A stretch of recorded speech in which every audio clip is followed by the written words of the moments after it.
Do you ever just have like a whole host of dead birds in your yard because your house is haunted as hell? Ew. Catherine's like, why didn't you file a missing persons report? And Margaret's like, good riddance to bad scum, I guess. I don't know.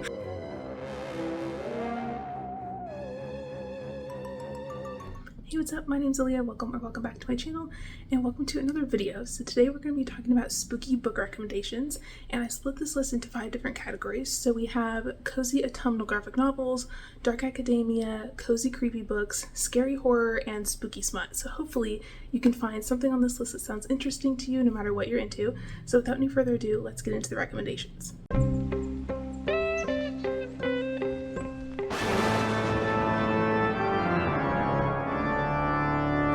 So the first category is autumnal graphic novels. So the first one I wanted to tell you about is called Garlic and the Vampire. So this is a super cute graphic novel. It's about this little character named Garlic, who feels like she's always doing something wrong, and she lives in this village with all these cute little vegetable people. And there's also this witch who lives with them as well, and she kind of like animated them from vegetables in her garden. And so all the little vegetables are kind of just like hanging out, doing their little gardening thing, going to the market. And then one day they realize that there's this castle up on the hill, and it's been abandoned for a really long time. And now there's like smoke coming out of the chimney, and they realize that the vampire guy who used to live there is back, and they think he might be evil. And so they send Garlic on a mission to go and see the vampire and see what his deal is, if he's cool or if he's going to try to hurt them or what. And Garlic is really scared, but she does it because she's a little garlic, right? So everybody's like, well, if anybody can do it, it's you, because vampires are scared of garlic. And so they send her, and she kind of ends up going on this adventure and meeting the vampire, and it's really, really cute and wholesome. And the art style is really pretty as well. It's super autumnal. It's very, very cute. All the little vegetable people are absolutely adorable. And Garlic also has this best friend guy who is a carrot, and they have a really, really tender relationship. Oh my god, it's absolutely adorable. So I highly recommend this if you're looking for something cozy to read this fall. And then I have another one that's more on the creepy side, and it's called The Me You Love in the Dark by Scotty Young. So this is about this woman who is an artist, and she is having like a really bad like creative block, and so she decides that she needs to be in like a new environment. So she goes to this house, and the realtor tells her like, hey, it's kind of haunted, it's kind of creepy, like it's been closed down for a while, but it's really cheap. And she's like, whatever, I'll take it, like I don't care, it looks, you know, Victorian and fun, like I'm just gonna go hang out and paint, it's gonna be great.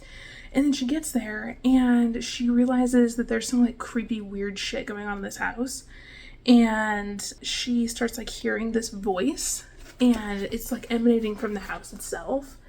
And she realizes that there's like this demon entity kind of thing in the house, and she's like, you know what, that's fine, that's totally cool, I'll just make him my demon daddy. Hello? Absolutely not. Oh my god. Hard stop. So basically she ends up like getting it on with this demon until things go, you know, like horribly awry, as they do. So anyways, it's wild. It's like a little bit spicy, very like fucked up, but very entertaining, and it has a really creepy art style. And then the last one I wanted to recommend to you is called Thornhill. So this is a young adult graphic novel, and I read this a few years ago, and it's super, super creepy, and nobody ever talks about it on booktube, but I wanted to recommend it to you because it's about this girl who is living in this orphanage, and her name's Mary, and she's having a really hard time. Like, one of the other girls at the orphanage bullies her really, really bad, and the orphanage is about to be shut down, and so Mary is like really having a hard time. And so then we have that timeline with Mary in the past, and then in the present we have this other timeline with this girl Ella, who just moved into this house like across the street from the old Thornhill Institute place, and she is also really having a hard time. Her mom just died, and she and her dad just moved into this new house, and she's really lonely, and she's really struggling, and her dad's working a lot and stuff, so she's lonely.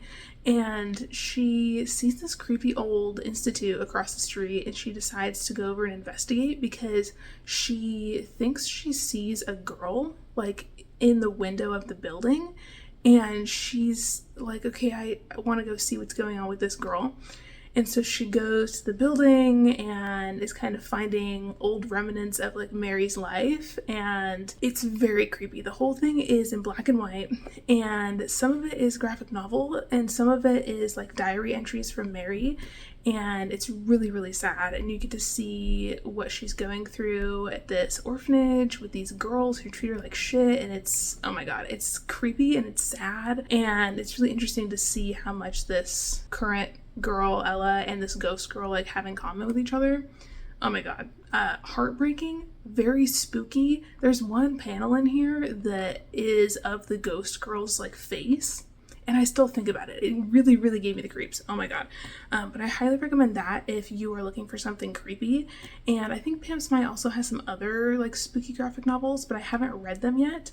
So anyways, if you're looking for a spooky author to read who makes graphic novels, this might be the one for you. So next up we have dark academia recommendations. So I have a couple.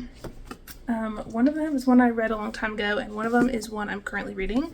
So the first one I wanted to recommend is A Deadly Education by Naomi Novik, and this is a fantasy novel about this girl named Elle, and she is at this school called the Shalamance, and it's basically this school for kids who have powers, and everybody at the school kind of just like doesn't like her because she has this really dark magic, and so people are like scared of her and they think she's really weird. And she basically heard this kind of prophecy sort of thing when she was a kid that she's like destined to like destroy people. But she's actually like a nice gal. She's just sassy and has a lot of dark powers. But she's really lonely because nobody wants to be her friend. And at the school, everybody kind of has to fend for themselves because the structure of the school itself is this really strange, like circular building with different floors and stuff. Here's kind of like the map. So basically there's all these different floors, and it's kind of like Hogwarts where the different rings of the school like move. And there's also these monsters that are in the school that like kill the students, and there's no teachers, it's just the kids. And so they basically have to like fight off these monsters and try to like learn about their abilities. And the school kind of like is alive in a way and moves and like can help them or hurt them or whatever. And so a lot of them like team up in groups because there's kind of like power in numbers, but nobody wants to be in a group with Elle, and so she's kind of like pissed off about that, but she's just trying to like make it on her own. And she's really a bad bitch, and she's really sassy, and so she's, you know, she can kick ass and take names, but she's still lonely. And then there's this guy, Orion, at the school, who's another student, and he is like a golden retriever, essentially, and everybody loves him. He's like the golden boy, and he's always running around like saving kids from these monsters and stuff, and he saves Elle twice.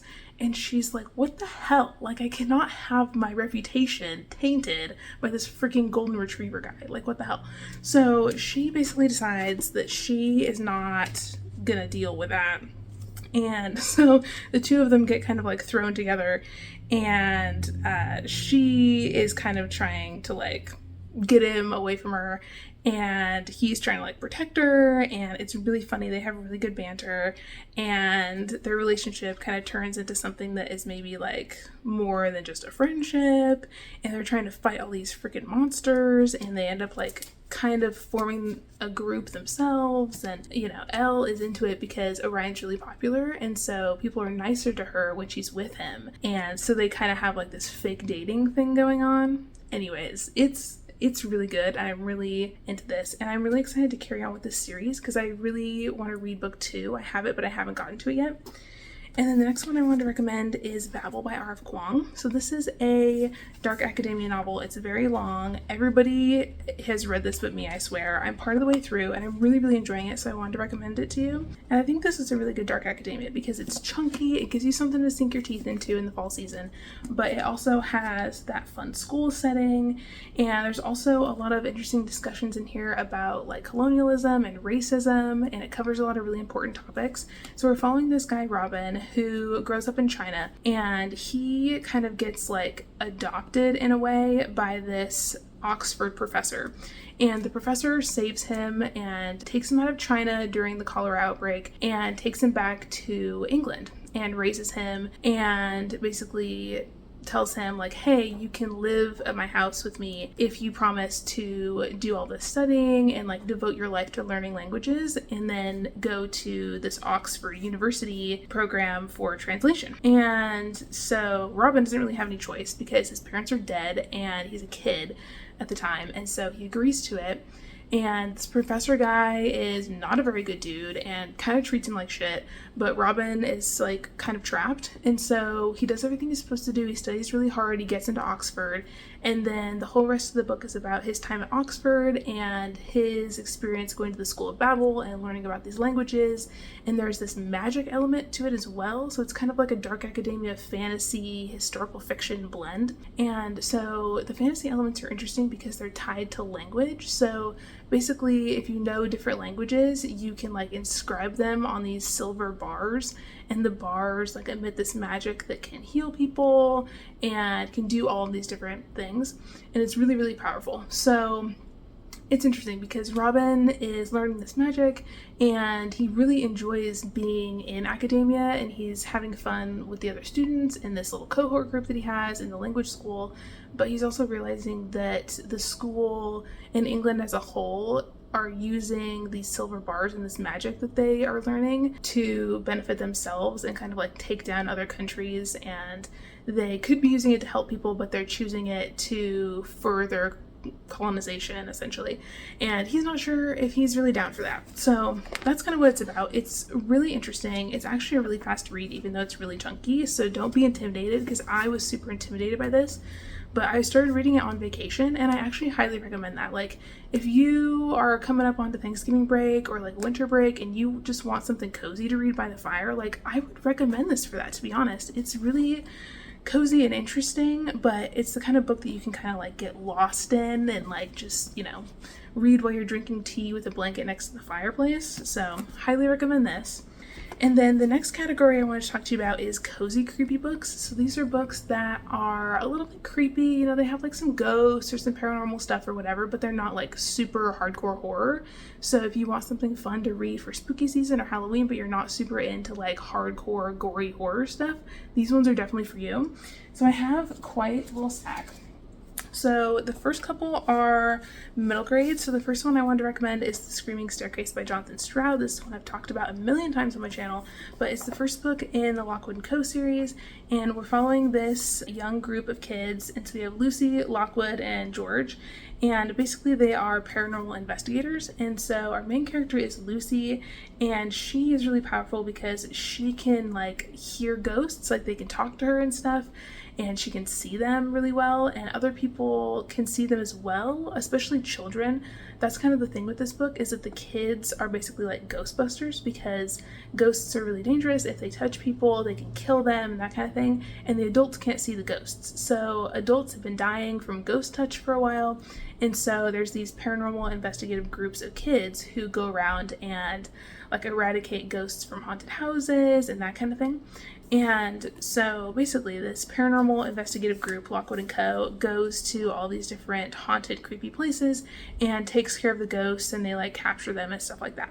And so each book in this series follows a different like case, because they have clients that come to their house and say, hey, you know, we have this ghost in our house, can you come and help us? And so the first one is about this ghost in this haunted house, and the three main characters have to go and figure out what the backstory is of the ghost and try and like trap it and get it out of the house, and all this creepy stuff happens. And it's a really fun, fresh time. Very cozy, very funny. There's incredible banter in here between the characters and like a found family element as well, so highly recommend this. And then I also want to recommend The Dreadful Tale of Prosper Redding. This is another middle grade, and this one's also spooky. It's about this kid named Prosper who is possessed by a demon, and it doesn't really like come out until his birthday, and then this ghost starts like talking to him in his head. And, excuse me, not a ghost, a demon. And once his family finds out that this demon has like awakened in him, they try to kill him.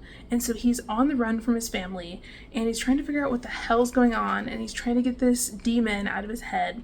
And the demon basically tells him that one of his ancestors made a deal with this demon, and he broke broke the bargain, and so the demon is pissed, and so the demon has basically like cursed their family, and the curse is kind of like coming up in Prosper. And so he has to try and like find a way to break this curse and get this demon out of his body. And it's a really fun and fresh time. And he also has this friend in here who's a little witch, and she's really cute as well. So it has this really fun like witchy autumnal vibe. And it's set on the East Coast in this small town where they're having like this autumn festival. And so there's all this like fall imagery and like fall leaves and bobbing for apples. And it's really, really cool. And I highly recommend it. It's got witches. It's got demons, it's got this little cute cat familiar with little bat wings. I mean, what's not to love? It's great. We love to see it. And then next up is a young adult novel, and this is a fantasy. It's called Enchantment of Ravens. So this is about this woman, Isabel, and she's an artist, and she paints a portrait of this guy who is one of the fair folk. And his name's Rook, and he's the Autumn Prince of the Fae. And he basically commissions her to do this portrait, and she does it. But she accidentally paints like human sorrow in his eyes, which is a huge no-no because it makes him look weak to the other Fae. And so he's super pissed off about this portrait. And he basically comes to her house and says, you have to come with me to the Fae realm because I'm going to put you on trial for doing that portrait because you just embarrassed me in front of the whole like Fae realm. And she's like, oh my god, okay.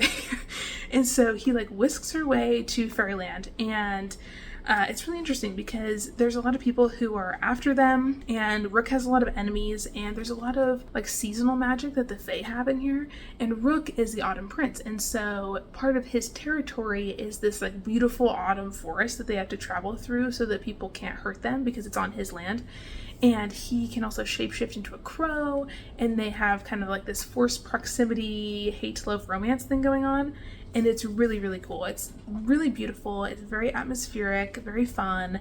It's one of those books that's really whimsical and would be perfect to read on like a rainy autumnal evening. So highly recommend this. It also has a really stunning cover with the raven. And this author, Margaret Rogerson, is a really, really good writer. I also read her other book, Sorcery of Thorns, and I loved both of them. So highly recommend this. And then the last two I have are a couple of haunted house stories. So the first one I wanted to recommend is The September House. So this is a recent release, and this one is following this woman named Margaret, and she and her husband move into this beautiful Victorian house. It's like their dream house, and they move in and everything seems fine at first, and then September hits and all hell breaks loose in this house. And so in September, these ghosts start coming out of the house, like out of the walls, and it's like the ghosts of the former owners and people who lived there, and it's very like American Horror Story season 1 energy.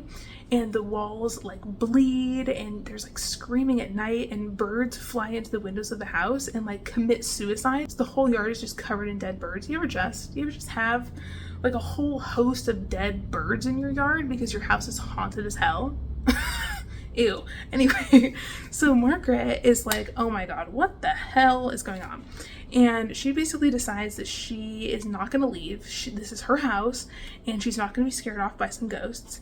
And so she kind of does some research on like who these ghosts are, and she finds ways to like make it work and to like kind of keep the ghosts at bay as best she can. But the years go by, and her husband is not a very good dude, and he basically decides to leave one fall right before September hits because he can't do another September. He can't hang. And Margaret's kind of like, all right, whatever, like if you want to leave, but like I'm not leaving. Like this is my house, ma'am. So she stays, and then her daughter Catherine calls and says, hello mom, where the hell's dad? I've been calling him and he's not picking up the phone, and every time I call you and ask about him, you just tell me that he's not here, or he's busy, or he's working on his book or whatever. And Margaret's like, yeah, so like your dad left like a while ago. And Catherine's like, well, where the hell is he? And Margaret's like, fuck if I know. And Catherine's like, why didn't you file a missing persons report? And Margaret's like, good riddance to bad scum, I guess. I don't know. Like, I didn't care. And Catherine is like, what the hell? I'm coming. And so it's like right before September. And Margaret's like, no, no, no, like, you can't come now, like, it's not a good time. And Catherine's like, no, bullshit, like, I'm coming. And so Catherine decides to come and stay at the house in September. She has no idea that this house is hella haunted, and Margaret is trying to figure out a way to keep the ghosts at bay and keep her daughter from finding out that she lives in this haunted house, because she doesn't want her daughter to like force her to move out or whatever. Anyways, very dramatic, very creepy. I love the ghosts in here. They're super creepy and weird, and they all have their own like backstory of like how they died in the house, and it's very eerie. There's also like this creepy ghost guy who lives in the basement, and they have to keep the basement door locked because he was like a serial killer who killed kids, and he's a psycho. So anyways, super badass. If you're looking for something that's like cozy but also really creepy and also kind of funny at the same time, I highly recommend this. It's a really fun haunted house story, and Margaret is a really interesting main character. She really has this attitude, like she doesn't give a shit, dude. Like she's like, yeah, there's a ghost guy who lives in my house and he definitely killed some kids, but like I just locked the basement door, you know, you do what you gotta do. And she just makes it work. And other people are like, dude, just like leave, like what are you doing? And she's like, absolutely not, absolutely not, I'm staying here. I don't care if I have scars on my arm because that little creepy ghost boy likes to bite me when he gets pissed, like whatever, I just stay away from him, it's fine. It's fine, everything's good and fine and great, thanks for asking. But the icon, Margaret's such an icon, I love her. And then next up I have the new Riley Sager, The Only One Left. And I read this for a vlog that you haven't seen yet, but you will soon. And I really, really enjoyed it. It's really fun. It's a really big novel, and it was the first book I'd ever read by Riley Sager, but I really enjoyed it. It's about this woman who's a caregiver, and her name's Kit, and she has a complicated situation going on with her work life, but basically she gets put on this assignment to take care of this new patient, and she doesn't want to go because the patient is this woman named Lenora Hope. And there's this really creepy riddle about her in this town. And basically the story is that Lenora murdered her entire family when she was 17. And ever since then, she's been locked away in her own house. And it's this big, huge mansion. It's like gated in. Nobody can go there. Everybody thinks she's this crazy serial killer. But now she's elderly and she needs somebody to come and take care of her. And so Kit's like, okay, I don't have any other option. Like, I have to take this job. And so she takes it and she goes and moves into Lenora's house and starts caring for her and meeting all the other people who work at the house. And she's trying to figure out if Lenora really did commit those murders all those years ago, or if that's just like some rumor and it was somebody else. And so she's kind of like talking to Lenora, trying to get it out of her, but Lenora is like really not well. Like, she has had a lot of strokes and stuff. She's in a wheelchair, she can't speak, but she can use a typewriter. And so she and Kit get to talking, and Lenora starts telling her her story and basically says like, I didn't kill those people, let me tell you what really happened. And it's really interesting. It's very, very dramatic. So if you are hanging out this autumn and you're like, you know, I could watch reality TV, but I kind of want to read a spooky book instead, but I'm really like craving some like family drama, maybe a little murder on top, you know, this is the book for you, my guy. It was really super fun, actually. This is another one that would be really perfect to read on just like a rainy evening when you're really bored and you just want to like snuggle up in bed with a blankie and read a book. This is the one for you. It's really fun. And we get these different chapters of Kit when she's taking care of Lenora, and then we get other chapters that have this really cool font so it looks like it was written by a typewriter. And it's Lenora telling us her story from years ago of like what happened with her family and stuff, and like who killed who and who is having beef with who, and all the drama between her parents and her sister and all this different stuff. And it's really fun. But what really got me is the little like creepy rhyme that the people sing about her. So basically the rhyme is, at 17, Lenora Hope hung her sister with a rope, stabbed her father with a knife, took her mother's happy life. It wasn't me, Lenora said, but she's the only one not dead. Isn't that iconic? Oh my god. So highly recommend this as well if you're looking for something that's kind of just like not serious. You know, this is a book that you don't want to take too seriously. It's just a fun time. It's just a lot of drama. It's a lot of like petty shit, interpersonal relationship issues. We love to see it. We live for that. And then the next category I want to tell you about is books that are like actual scary horror. So I have another little stack here. So the first one I want to tell you about is Slewfoot by Brom. So I'm sure you've probably heard of this by now. This is a witchy story about this woman named Abatha, and she is living in this Puritan village in Connecticut in 1666, and she's married to this guy who's a Puritan. She was not raised as a Puritan. She basically was raised in this family with a really alcoholic father, and her mother died, and her dad basically like sold her to the Puritans because they were looking for wives. And so she married this Puritan guy and had to move to Connecticut with him. And this dude she's married to is like fine, he's whatever, they, you know, get along good or whatever, but they're not really like in love. And the guy she's married to has this brother who is a real grade A piece of work. And they are living in this Puritan village, and all of the Puritans have all these really strict rules, like Abatha has to cover her hair, and they really don't think much of women, so she is like not allowed to talk when there's like other men around who are talking to her husband about things, even if it's stuff that involves her. And they're really super rude to her. They're really, really strict. Women are supposed to be like really submissive, and it's just like a gross, creepy religious vibe. And so basically Abatha is just trying to like keep her head above water and like mind her business, but you know, she's kind of a sassy bad bitch, and so she doesn't take too well to all these Puritan rules, and so she's always kind of like walking the line, right? And then one day something happens to her husband and he dies. And in this community, if you're a single woman, you have like no power, no say, no nothing, right? And so immediately when her husband dies, his brother comes and is trying to take her land from her and take her house.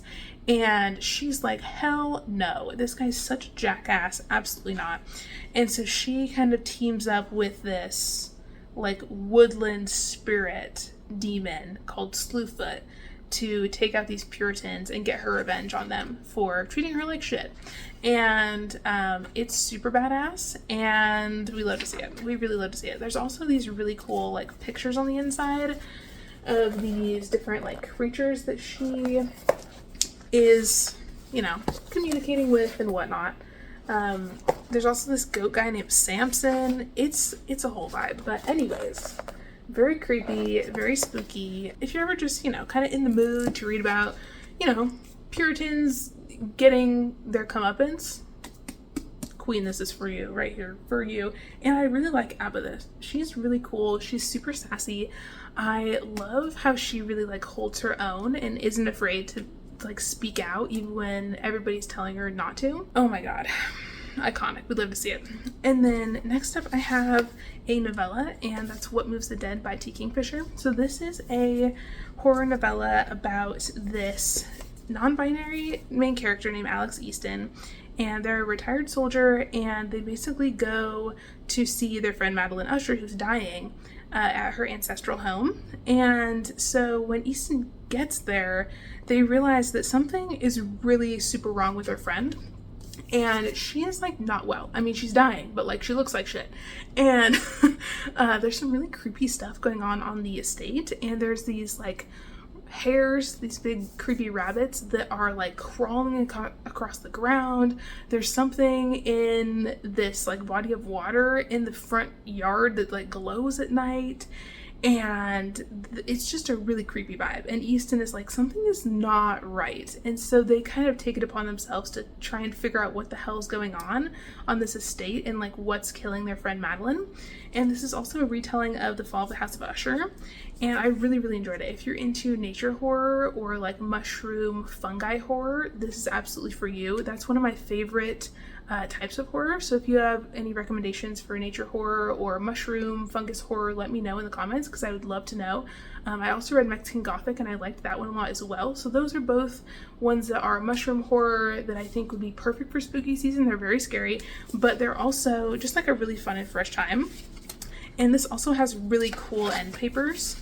Look at that. Does that not just say read me on Halloween night? You know what I'm saying? So this is a really short novella. It's like 160 pages. So if you're looking for something spooky to read like on Halloween or like, you know, late into the fall, this would be a perfect one for that. I think I read this last year for Summerween, and it was absolutely perfect for that as well. Highly recommend. Next up is one that I don't think a lot of people know about, but it's called Peach Pit, and it's a short story collection. It's called Peach Pit, 16 Stories of Unsavory Women, and this is a collection that just came out like a couple of months ago, and it's absolutely fantastic, stunning, one of the best books I've read this year. And this is a collection of stories that are all about unhinged women, essentially, and a lot of them are like murderers, con artists, you know, women who were driven by ambition and grief and spite, and a lot of them really take some serious revenge on men who've wronged them. And it's really, really incredible, and I loved it. There are so many stories in here that were wonderful, and normally with a short story collection, some of the stories kind of fall flat, but in this one, almost every single one was a banger. Seriously, they're really, really incredibly written, and a lot of these authors are authors that I'd never read from before, that I have now purchased some of their other books because their stories were so good. The first one is called Fuckboy Museum, and when I tell you, the story gave me chills. Oh my god, it's about this woman who has been on a lot of dating apps, and she keeps matching with these dudes and going on dates with them, and they're all just like shitty, you know what I mean? Like, the bar is already on the floor for men and they're still not hitting it, you know what I'm saying? And so she basically just decides that she's sick of this bullshit, and she is going to take her revenge on all of these men who are just treating her badly. And honestly, like, good for her. Like, a lot of these are also good for her stories. Love it. Love to see it. Oh my god.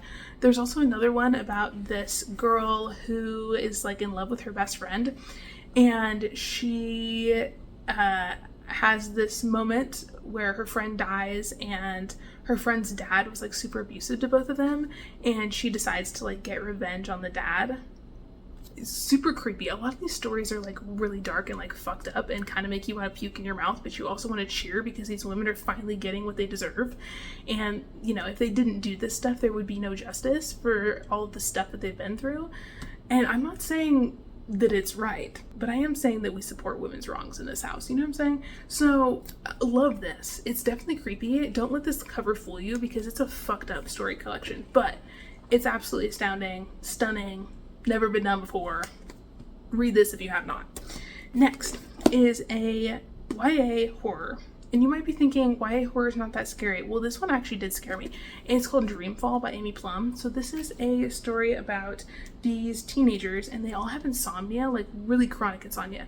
And so they all take part in this kind of like scientific study, and they're trying to like find a cure for their insomnia. And so they all go to this facility, and the doctors like hook them up to these machines and stuff so they can monitor their like brain waves and whatever when they are asleep, to try and figure out like why they're waking up and how to keep them in like that deep REM state. And something goes wrong with this experiment that they're doing, and all of these kids are like, I don't know, somehow their brains are like connected with all of these, you know, scientific wires and shit. Sorry, I'm not a scientist. And they end up like being stuck in this dream state, like all together. And somehow things go really, really wrong, and all of the kids are stuck in this like nightmare sequence, and they have to survive the nightmares of all the other people that they're in it with. And so each one of the kids has their own, you know, fears and stuff like that, and trauma and stuff. And so all of these nightmares are like centered around that.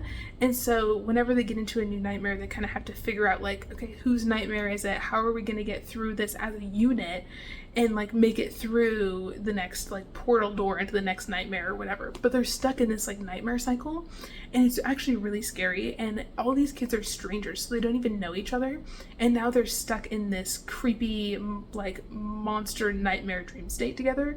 And it's really interesting, actually. And they end up finding out a lot about each other as they go along, and they figure out that one of the kids is a serial killer, and they don't know who it is. And they're like stuck in this mental state together, and it's really scary. So anyways, I highly recommend if you are interested in more like psychological stuff like that, or if you're interested in insomnia or the concept of like joint dreams or nightmares or that kind of thing. This is definitely an older young adult book. It was published in 2017, but I think it's really, really good, and I absolutely loved it when I read it, so I definitely recommend that. It's something that's a little bit different. And then last, but certainly not least for this category, is Devolution by Max Brooks. So this is a Sasquatch horror novel. And personally, I love horror books that are about cryptids. So if you're into that, this is for you. And it has this spooky little map at the front. And it's basically following this group of people who decide to go and make their own little community in the woods. And they live in these like really ritzy little yurts. And a lot of them are like really rich yuppie people. Like they're living in the woods, but like they brought their Peloton, you know what I'm saying? And so there's this woman in this group and her name is Kate, and she is living out there because she's been having some like mental health issues, I think, and her doctor recommended that she like go out and live in this, you know, nature place where they're all into like sustainability and like living off the land and being self-sufficient, whatever. And so Kate's like, okay, fine, whatever, like I'm here, but like begrudgingly. And so while she's there, she's supposed to like write a diary entry and like, you know, kind of keep track of how she's feeling or whatever. So she's doing that. And then while that's happening, Mount Rainier erupts and it basically completely cuts them off from civilization, and they're stuck out in the middle of the woods. They have like very little supplies, and then wouldn't you know, there's some Sasquatch that live in these woods that have been disrupted by the volcanic eruption, and the Sasquatch are hungry and they're coming for this community. And all of a sudden it goes from like, you know, white girls in their yoga pants and their Peloton to white girls in their yoga pants on their Peloton running from Sasquatch who are trying to eat them, which is really an interesting vibe. And I really, really enjoyed this book. It was so fun. It's written in like journal entries, because some of it is like Kate's perspective and her diary entries, and some other parts are from like other people who are investigating what happened in this community and trying to figure out like what went wrong, because they don't really believe that it could possibly be Sasquatch because that's like outlandish, but they're kind of doing some research into what's happening. And there's also some people who are looking for Kate specifically, and it's really interesting to see them kind of piece together what happened and what, you know, going into her diary once they find it. And it's really, really interesting. It's very creepy. When I read this, I read it on a camping trip in a tent in the middle of the forest, and it was a hell of an experience. If you can do that, I would recommend that you do, because if that doesn't scare you, I don't know what will. And then the last category is spooky smut. And so I have a couple books for this that I wanted to share, because I've been getting into like spooky smut more and more lately, because I think it's just like a really fun thing to read, especially during October when everybody's super busy.